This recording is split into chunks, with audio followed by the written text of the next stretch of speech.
All right, Tim, the recording's going and I'll hand it off to you and everybody. Thank you and thanks for coming out. Tim, floor is yours. Well, all right. Thank you, Adam. Good afternoon, good evening, comrades. My name is Timothy Neary. I am your department service officer, and we are conducting post-service officer training. Let's get into it. All right. What is a post-service officer?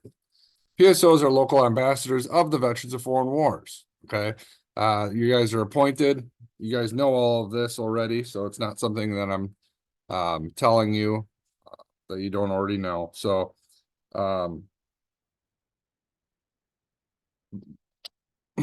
so moving from that, section 216 does cover what appointment of a service officer entails and so on and so forth. All right, there it is. 216, elected and appointed officers, chairman and committees. Service officer is one of those. Okay. Moving forward. All right. Now, when it comes down to National Veterans Service publishes the VFW Guide for Post-Service Officers.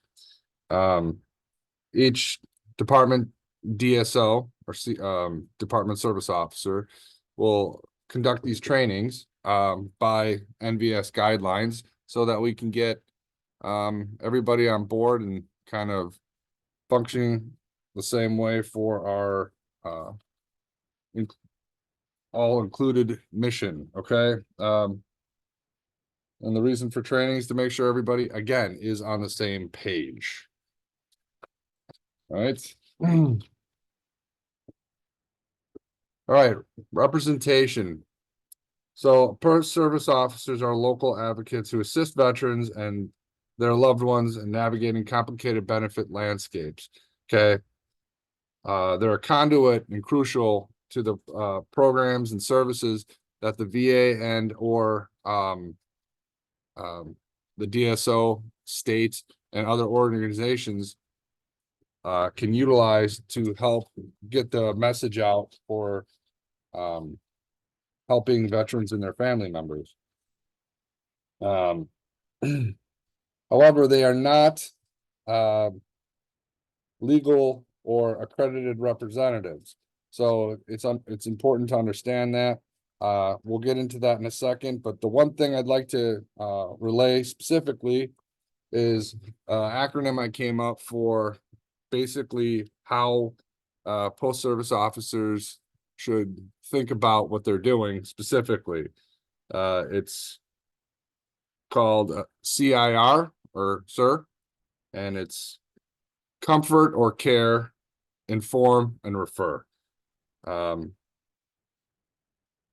Just want to make sure that that's clear, that that's the main job for you guys, and that's what I'm going to kind of beat in is specifically is that you're going to make sure that the veteran or the person that you are in contact with, the family member, and so on and so forth, that they understand that you're comforting them and that you care about them in general. As soon as you establish that, then you're going to inform them of the possibilities and benefits that are out there, and then you will refer them.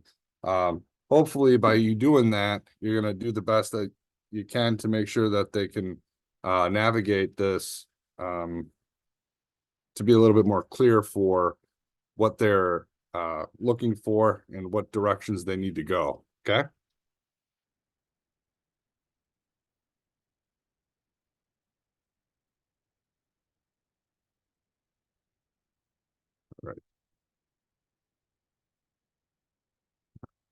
All right, so representation, why accreditation is important. Okay. Accredited individuals are professionals. We're the ones that are actually doing all the heavy lifting. We'll take care of the paperwork and all the more intricate details of veterans benefits and so on and so forth. The primary position for you would be, again, the SIR or SAR, And that would be comfort, care, inform, and refer. Know enough to be dangerous, but leave the heavy lifting and all the other major paperwork to us, the Veteran Service Officer, CVSOs, and so on and so forth. Here's a big one. Don't let our vets and comrades fall victim to claim sharks or people trying to prey upon veterans and take away things that they have earned or qualified for and sacrifice so much for. Claim sharks are individuals that we or companies for that matter that assist or consult, okay, and even though they're not accredited with VA, many of these companies do charge fees, where most accredited organizations, we're all doing this for free. And that's one of the criteria to be accredited as an organization or a accredited representative. Okay. We're not supposed to charge anything. Okay. These companies took advantage of the pandemic and or the PAC Act for that matter. Some of the flags that we're looking for when it comes to these guys, if they're promising things or it's just too good to be true, that's a good red flag as far as what they're talking about. Most CVSOs, VSOs, and so on and so forth aren't going to be telling veterans that, yeah, oh yeah, you'll get 100% for sure. You don't want to do that. And if there's someone's telling them that's a flag right there. The magic bullet theory, that there's some kind of wand that one person can wave over another person, or they have the formula that works the best to get the overall optimal amount of benefit. That isn't a legitimate thing. There is no magic wand. It's a process, and making sure that the VA has as much information that links everything together so you can get that benefit for that veteran. That's the only magic to this. It's more of a science than a magic. Okay. So the other aspect, or another flag that you're gonna see a lot of times, predatory actions. Real VSOs or CVSOs, we're not going to be badgering veterans or their families. We're not going to call them at all hours of night, texting them and all that kind of stuff, or try to solicit or request some type of fee or compensation for our services. That's just not how we roll, and that's again illegal for an accredited representative. So make sure that that's understood. So if you hear of any of these types of people or people in your area doing these types of things, make sure you're letting us all know. Our office specifically, so I can set it up, and or CVSOs and so on and so forth. All right, so moving on. All right, accredited attorneys. Okay, so I have a note here for this.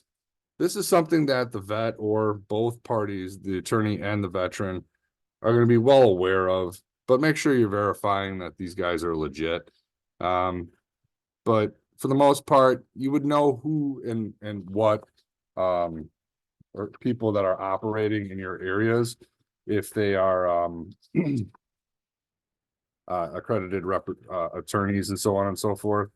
But if the veteran is dealing with someone from out of state and whatnot, you could always send them our way, or we could do the next thing, which is a searchable list of accredited VSOs representatives. Okay. Now I need if need be, you can utilize this, but it's not something that we're gonna always like push in practice. Also, for the most part, you should just really know who's an accredited representative or who's legit, like your CVSO, so on and so forth in the area. Make sure to verify, but take everything with a grain of salt. if in doubt, reach out to me or a CVSO or even NVS, National Veteran Services, or other the VA itself, to verify if these people are possible claim shark or hurting veterans. All right. All right. VA Form 2122. Okay. This is just for an FYI for you guys. Just want to make sure that it's understood. This is the form that actually the veteran and the VSO fill out to appoint the representative, their representatives. So for us, it would say VFW, and my name and so on and so forth, to appoint us as the accredited representative. As soon as they sign one of these things, they're appointing us as their accredited representative to VA, and that means nobody else, no other accredited representatives are going to be able to get into their file. It would just be us, unless they are accredited with us. Now, with that being said, there are the CVSOs. A lot of the majority of the 72 counties that we have CVSO representation. Not every one of them has their own individual CVSO, but they're all represented to include the tribes. And the majority of them are accredited with us as well. So they are basic extensions of our office.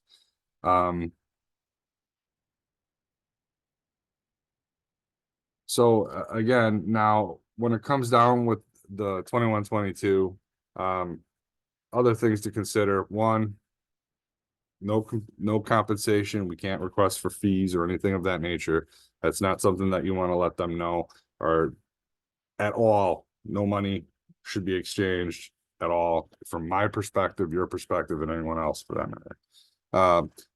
The other thing too is membership is not required for us to represent the veteran. Okay. However, this can be utilized to recruit or gain membership, meaning that if you're pointing them in the direction of someone that's going to help them obtain their benefits, the likelihood of them, joining the VFW is a lot higher, because they actually feel like they're being taken care of. So there's that aspect of it. But remember the SIR, okay? Comfort, care, inform, and refer. All right. All right. Moving on. Who we can represent. All right. So there is some parameters that we have to abide to be able to represent some veterans. If they're dishonorably discharged, we can't really represent them. That's more of a case by case thing.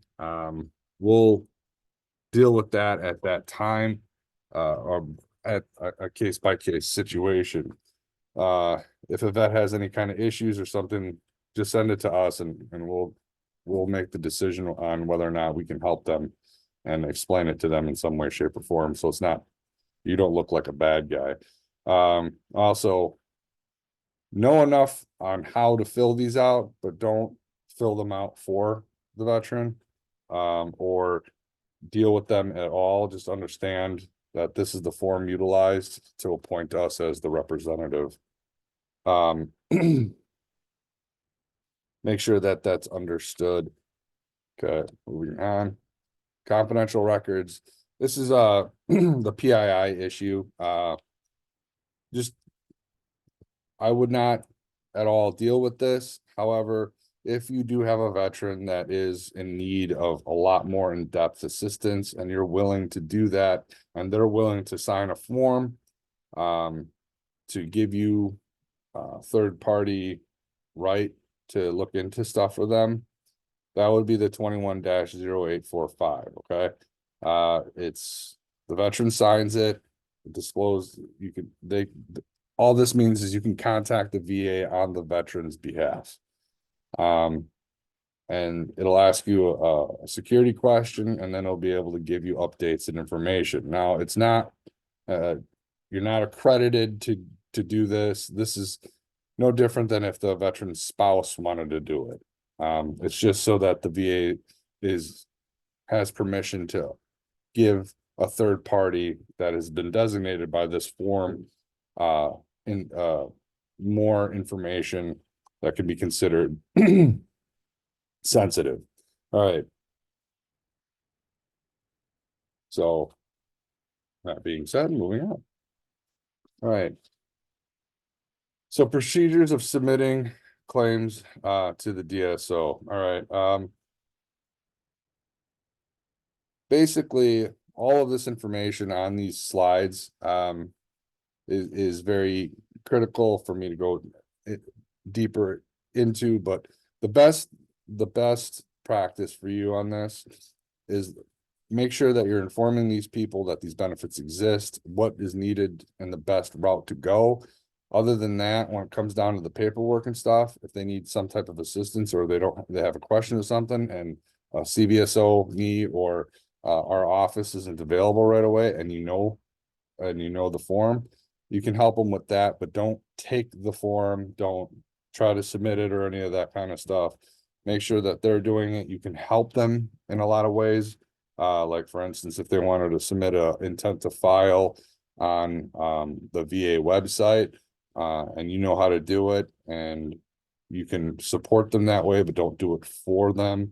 If you know what I mean, just kind of stay away from any of their personal information and make sure you're thinking of the CIR, care, comfort,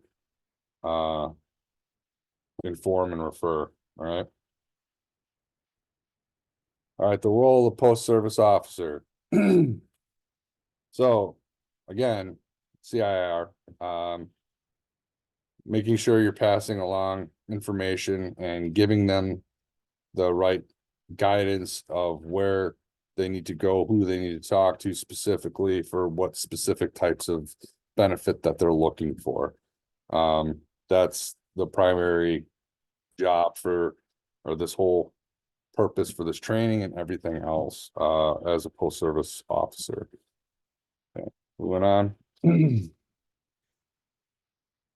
Code of conduct. Okay, so I want to make sure that it's abundantly clear. Basically, when it comes down to it, PII, don't deal with it. I'm sure all you guys are more than intelligent enough to understand that. However, that doesn't mean you can't help them with these forms specifically, like, okay, yeah, I've filled one of these out before. This is what this box means, that kind of stuff. But don't fill it out for them. Don't take the form after it's done, that type of thing. But if you're right in front of them and they're trying to figure out how to fill one of these things out, and you know that you can explain it better to them, there's nothing wrong with you doing that. But make sure that it gets to an accredited veteran service officer, CVSO, my office, and whatnot. Okay.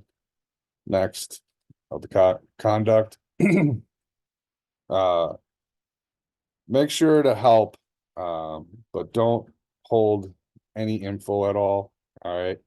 Like I said, we're gonna kind of beat this dead horse, because it's important that it's understood that you're voluntary, and a post-service officer, you're not an accredited representative. Don't take that burden on your shoulders, especially if it can end up harming the person that you're trying to help. So just keep it as simple as possible when it comes down to it, and refer them out to us. Again, comfort, care, inform, and refer. Okay. I'm gonna really hammer that one home. Okay. All right. Still going on the code of conduct, so just bear with me on that. Make sure that, again, there's a lot of words in here, and these are some of the forms and whatnot that we're going to be utilizing, or that we do utilize to submit claims and or to obtain benefits to the VA. One of the things that is really good for a post-service officer to do, as I had said previously, is to be up to date, be in the know on these forms. They are living documents, so they do expire and then get updated quite a bit. So needing to know what the most current form is a very good idea. Also what form is for what benefit, which one to use, what not to use. Having that kind of idea on some of that stuff is a very, very helpful thing, because then you could possibly help the veteran go through and fill out the proper form before them getting to a VSO or our office and so on and so forth. So it's a more smoother process and transition for them, because it can be very daunting. Okay, next slide. All right, so 12, it says the training should be conducted, or curriculum, the whole shebang should be done by me, the DSO. However, it is up to the department or the district service officer is responsible for making sure this information gets out to their guys. I can't go to each post service officer and conduct this type of training. So we want to kind of get one and done and make sure that this is disseminated through your ranks, so that we can actually help people as much as possible. Yeah, just remember again, the CIR, right? Care, comfort, inform, refer. Okay. All right. Moving on. All right. So this is I think this slide goes without saying. Don't be the person, or you don't want to be the person that's, saying, oh, you shouldn't submit a claim because of X, Y, and Z and all that kind of stuff. There's a million different reasons why people do some of the things that they do, but remember, we're here to help people, not to judge them. So do the best that you can to keep your own personal biases out of this if that's an issue. And obviously, the more radical things like racial, religious, and age and so on, or sexual content, or all that kind of stuff. I mean, it goes without saying, but I I put this more into the whole thing where, that person only did a certain amount of time and they didn't go to a combat zone or whatever. And, people pass judgment that way. Oh, he was Air Force, he was Army, Marine, or whatever. That's not really up to you. It's the best way to deal with that is just understand that you're there to help them, not judge them, and give them the information that they need, pass it along. All right. Now, what does this all mean? Dues. Make sure you're providing the guidance to the claimants or veterans and the community and at large to help them obtain the benefits that they need. Make sure that you're referring them, like I said, care, comfort, inform, and refer. All right. Make sure you're up to date on training and you're asking questions. Be the guiding light, and hopefully that can help us more obtain membership and be a more of a stronger beacon of veterans benefits and care. And the other aspect of this, know enough to be dangerous about pretty much every benefit that you come across, specifically when it comes to your local area. That's where your CVSOs are a very great asset for that, because they're more regionally, they have a lot more information about the regional, the counties and the cities in their counties and so on and so forth about particular veterans benefits. Things like zoo passes and stuff like that, or a plethora of other things. So make sure that's understood. Okay, don'ts. I don't think I really need to go over this that much, because I think, once again, we're beating that with a dead horse. Went over a lot of the no-nos here. Just make sure that that you're an advocate, in a sense where you're just guiding and informing and making sure that people understand that that we care, and that the VFW is there to support. But excuse me, that's pretty much it. Now, my job as the department service officer. So I do all the other stuff, the more heavy lifting, as I said before. I develop the claim, I help with the development of the claims, filling out the claims, and representing the veteran to the VA for a lot of these benefits, helping them work through everything specifically. Now, I can't make decisions. I can't make the VA go faster on any of this stuff, but I do have an ability to contact VA directly in a way that can possibly help them. But that's not something I would promise anyone that I can do. Oh, I can, like, I can wave my hand for magical results. But I like to think we do get good results here. And yeah. All right. More of a detailed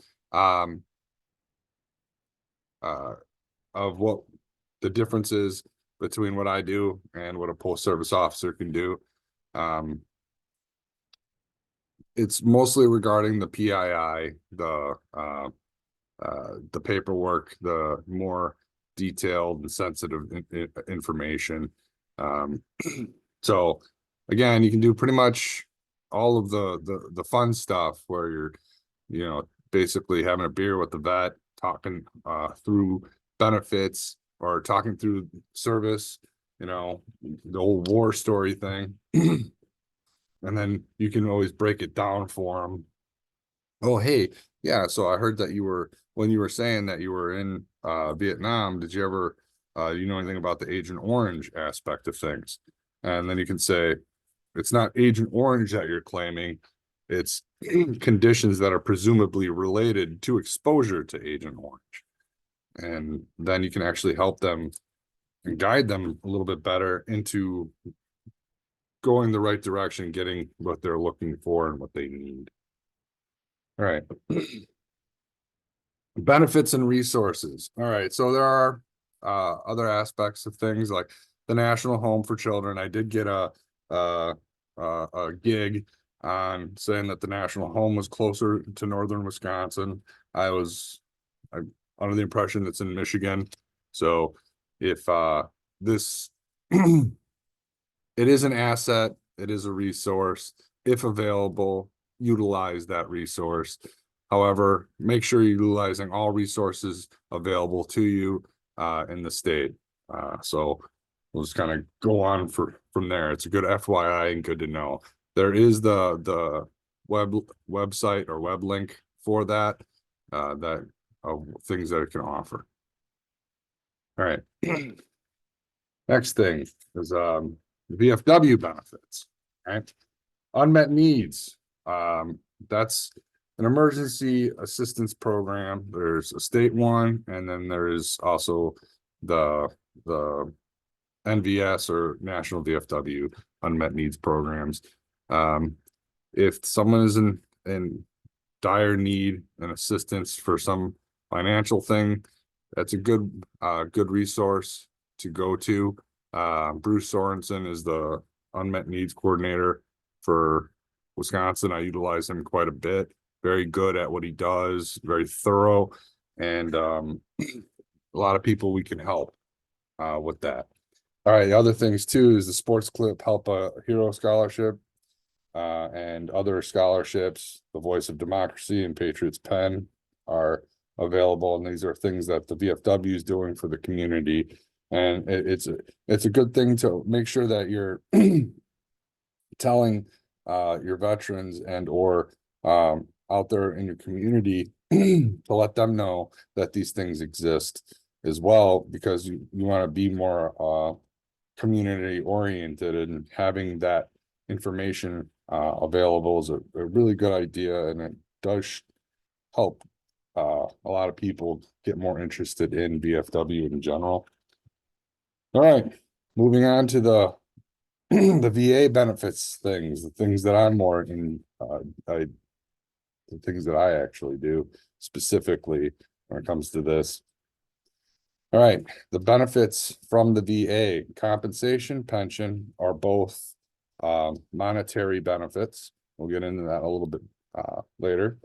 There's the healthcare, education, home loan guarantee, life insurance, survivors benefits, and burial benefits.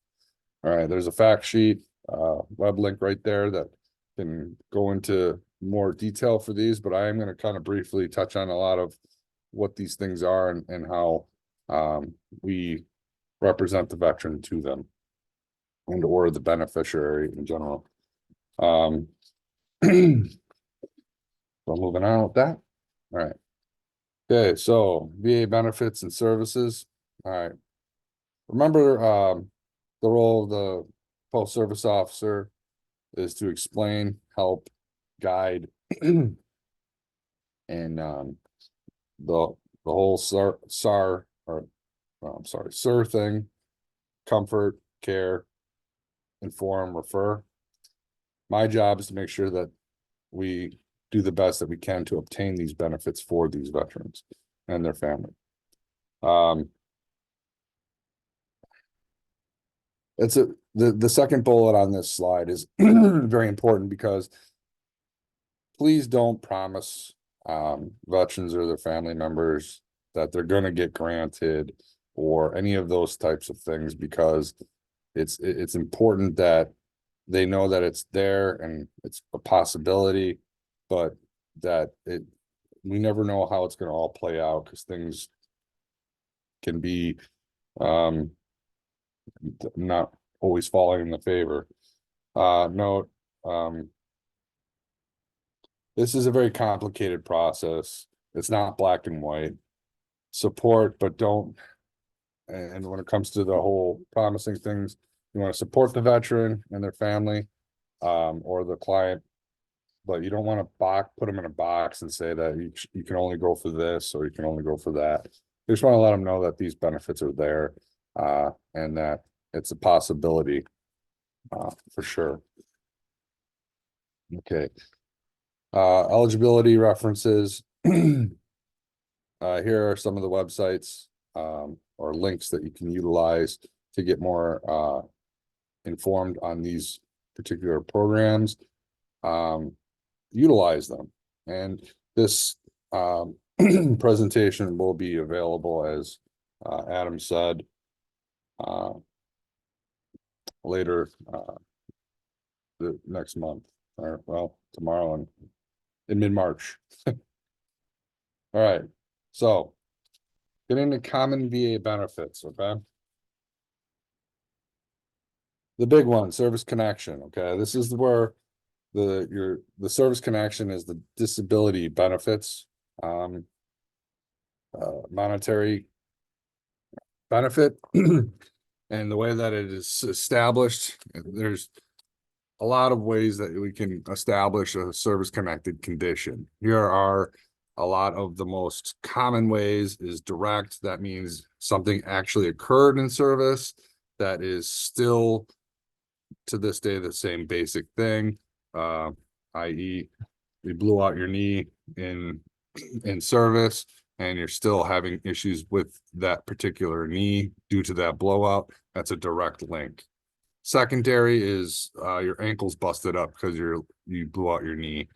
That could be a secondary condition. Aggravation is you blew out your knee in high school football, and then you got into the military, and you blew out your knee again on a botched jump from an airplane or something of that nature. Then that could be considered an aggravation, because the condition got worse than the beyond natural progression of an injury. As you grow older, they get worse type concept. It's just, if it is aggravated by your service, make sure that is something that you can claim. Now, presumptive is what we were talking about when it comes to things like Agent Orange, the PAC Act, or burn pits. A lot of people refer to. Now, Agent Orange is a herbicide. I'm sure a lot of you know this. It's a defoliant. They spray it and it kills plants and so on and so forth. But they found that it can get into more complicated organisms, i.e. human beings. It affects them in other ways later on down the road and sometimes directly. That's what the conditions that are related to Agent Orange are presumably related to Agent Orange exposure. Okay. Now, next. All right, service connection. So by law, to get service connected, here's another acronym for you, CAN, okay? The three elements of service connection is a current chronic condition. Give it a name, I like to say.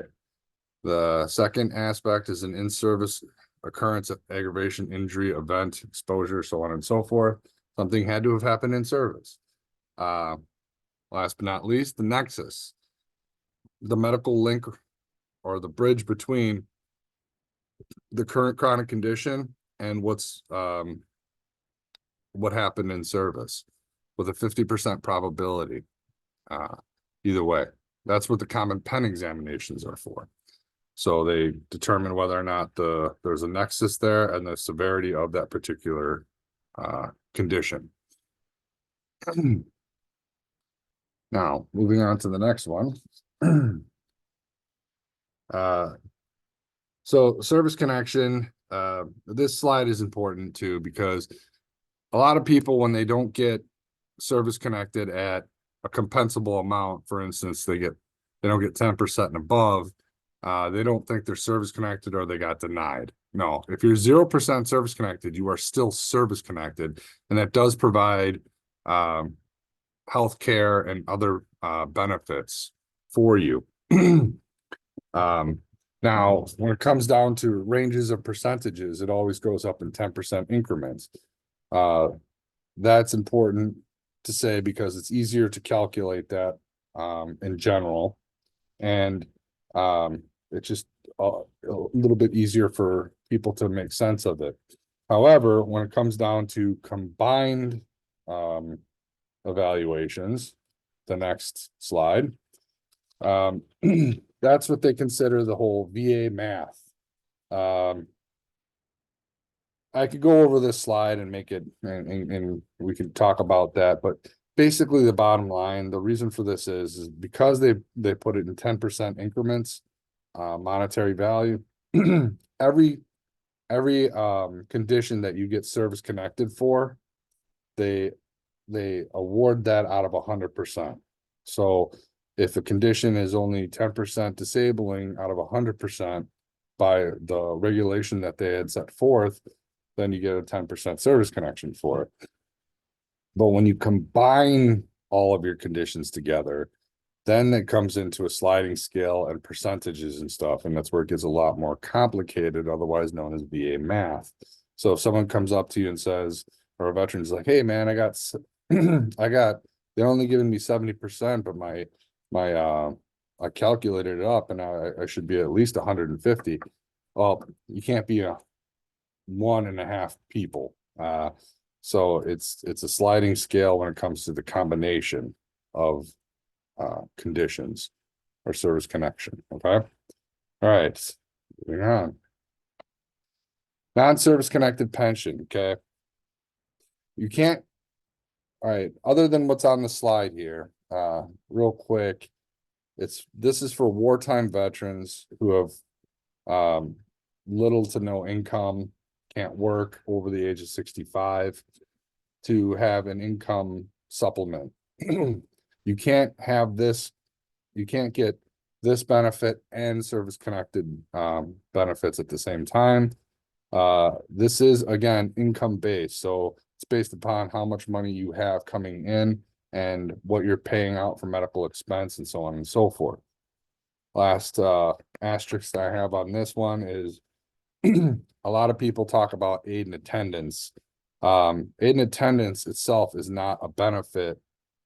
It's a part of this benefit for veterans and or surviving spouses and such. That falls under special monthly pensions. That's another part or added benefit to this benefit. And we'll get into the surviving spouse benefits in a little bit. But moving on from that. Okay. Oops. Oh, wait, no. All right. Okay. Healthcare. Now, again, as a DSO and or PSO for that matter, we're limited on the information that we can get from the VA healthcare. However, make sure that the best way to help someone with this, when it comes to things like Mission Act and community care, these things change a lot as well. So it's really good idea as a PSO, to know what VA facility is closest to you or represents your area, and to make sure that you're in touch or at least know who the patient advocate is for that facility. That way you can call them on behalf of veterans and or family members if you're hearing things like there's a doctor that's mistreating veterans or something of that nature, because you've gotten multiple complaints about it or something like that. And also other benefits. So you can contact them like, hey, we're underserved out here. Is there anything you can do? And so on and so forth. Okay, moving on. Educational benefits. All right. So again, we're very limited. Don't have access into this system to be able to look at statuses on things. However, I do have access to VA personnel that can. But make sure that you're doing the best service for veterans and their families when it comes to this. Understand to make sure that you're talking to the school resource officer for veterans benefits. Every one of them has someone that is appointed to help with veterans benefits. If you're not getting anywhere with them, then you want to come to either us, your CVSO, and so on and so forth, so we can kind of address this and get that fixed for the veteran and or their family. And moving on. All right, home loan guarantee. Again, we are very limited on this, but we do have the ability to talk to the personnel that do deal with this. Make sure, and a good rule of thumb when it comes to this, or a good thing to do first, is when a veteran's talking to you about this, let them know that this is out there and what the 3 bullet points on the bottom there are a very good thing that can help people. Like, for instance, when the housing market fell apart and all that stuff, because there are people who are taking arm loans and things like that. VA loans are protected that way because you can't really do that, and they are protected. So you want to utilize these programs because it'll actually protect the veteran from those types of things. But the first thing you would want to do to tell them is to talk to their lender, because the lender usually has a better working knowledge and a quicker route to get this all squared away for the veteran or the family member that's trying to utilize this benefit. If they are running into nothing but issues here with this particular program, then that's when you're going to give us either my office, the CVSO, or the other any other VSO that veteran is working with. Okay, moving on. Life insurance. Okay, so this is interesting. So normally, again, this is another one that's very limited, but we do have the ability to get some detailed information on it through VA personnel. But this is normally, these programs show up after your service connected. They send out, hey, you're eligible for these programs. they're not the best out there, but they're definitely not the worst either. Because they already know that you're disabled, and some people are very disabled, and if they were to go to an outside source, there's no way they'd be able to get life insurance to go through one of their examinations. So that's what these are for, specifically to help fill in those gaps. We'll get, and coming from a DSO's perspective or a VSO's perspective, we'll give them the info and points of contact, but not much else we can do really for that. This usually comes up, like I said, it's offered at the same time an award is put out. Adam, because in the morning session, someone had brought up the SMB as the VFW state one that you had sent out to everybody. I just wanted to be clear that that is not a part of VA life insurance. That is something that our department had dealt with, right? Correct. Yeah, the insurance opportunities through SMB and Globe Life AO and AIL are not VA benefits. They're not, done by the VFW. That's just through a partnership with the VFW. So just to clarify that was brought up earlier. Right. Just want to make sure that's clear. All right, moving on. So dependency and anonymity compensation, otherwise known as DIC. Okay. DIC is basically if a veteran has passed away from a service-connected condition, or they're on active duty and they passed away and left behind a family or a widow. That's what this particular program is. This is not an income-based program. For the most part, there are some exceptions to everything. However, as a general rule, this is not income-based. And also another thing to consider for this particular program is that due to the PAC Act and the passage of the PAC Act and a lot of the conditions that have been added and or a lot of different things that come with the PAC Act, there might be more people that are eligible out there that don't know about it. So this is something that when you're talking to them that you might be able to help them obtain. And also letting veterans know that this is another good reason to get in with the VA, because that means their spouse or their family will be taken care of through this type of a program. This program also makes the widow or recipient of the program eligible for other auxiliary programs as well. So it's a really good thing to know about and to utilize. Now, burial benefits. The slide is self-explanatory. A few things on that. There are two burial benefits monetary that the VA gives out.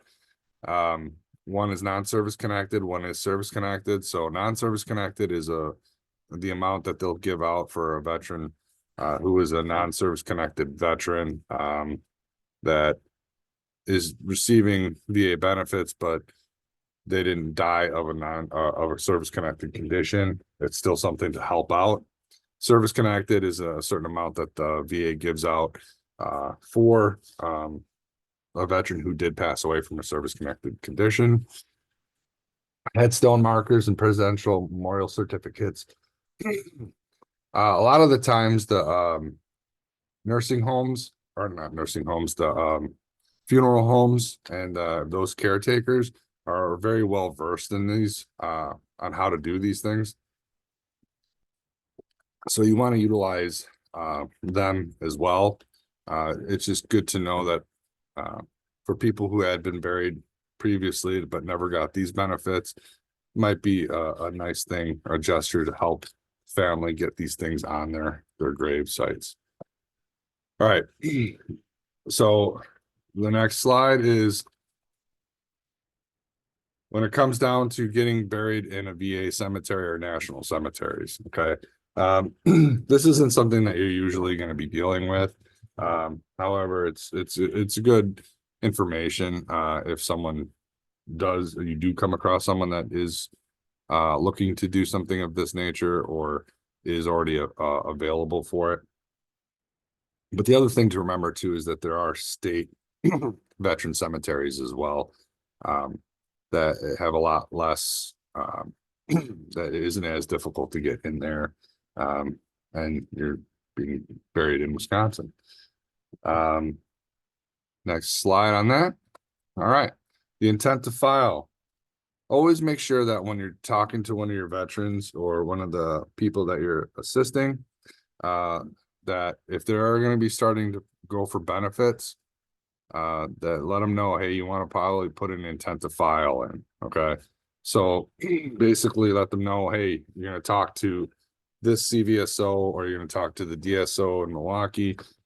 Just make sure that you know that you need to put it, that you let them know that it's a good idea to put an intent to file in because it saves the date. You got 1 whole year to submit a fully developed claim. That gives them time to develop everything and talk through stuff and actually even figure out what it is all that they want to claim. Now, and once again, to be clear, don't take this from them or submit this for them. Just let them know that this is an option and it is important to get the optimal amount of benefit. Next slide. All right, evidence that is needed to have a successful claim. Obviously, as it is listed there. That's what I primarily do when I'm helping develop and cultivate these claims for these veterans and their families. Make sure that you understand that this is the kind of thing that they're going to need. So if you're talking to someone and they're like, oh, I'm thinking about doing this and I want to do that, or add my spouse or and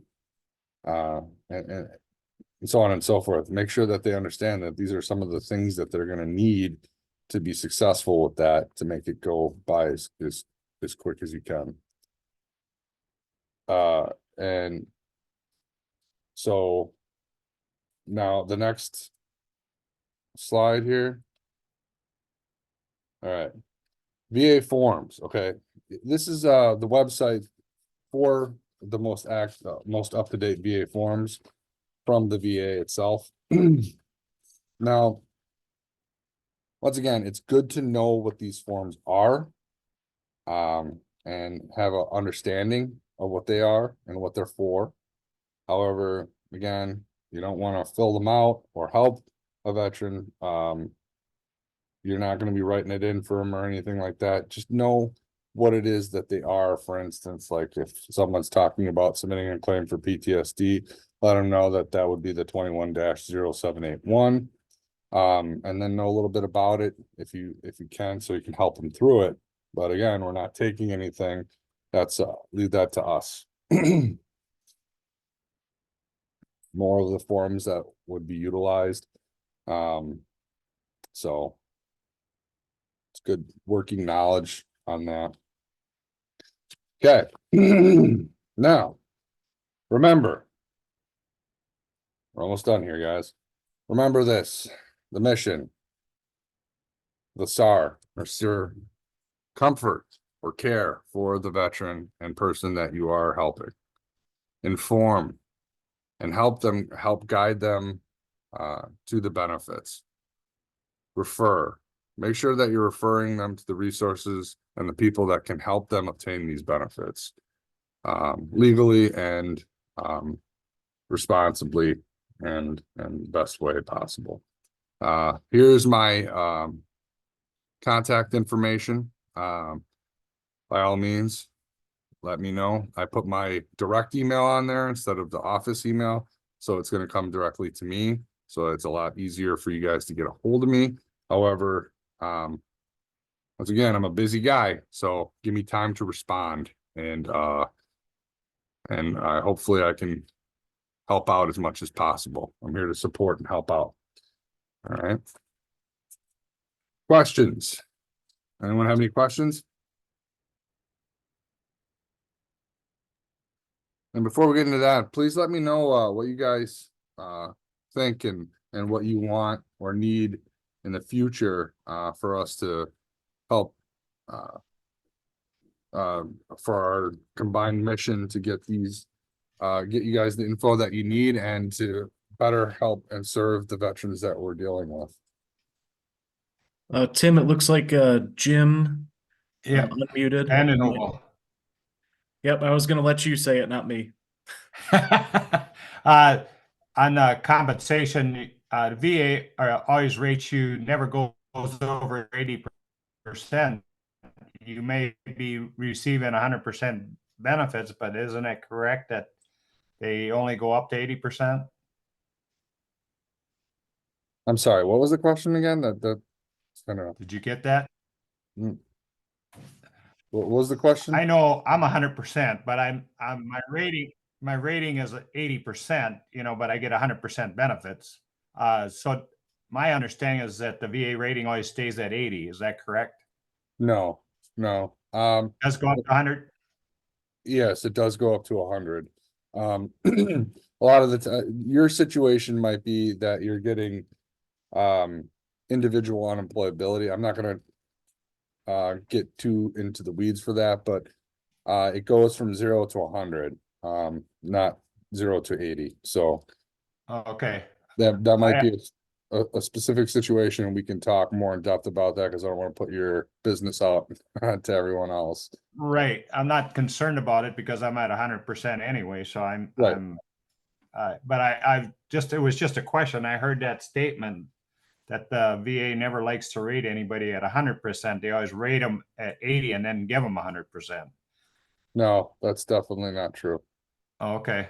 Okay. False information. Yep. Yep. Hey, I got a question for you, Tim.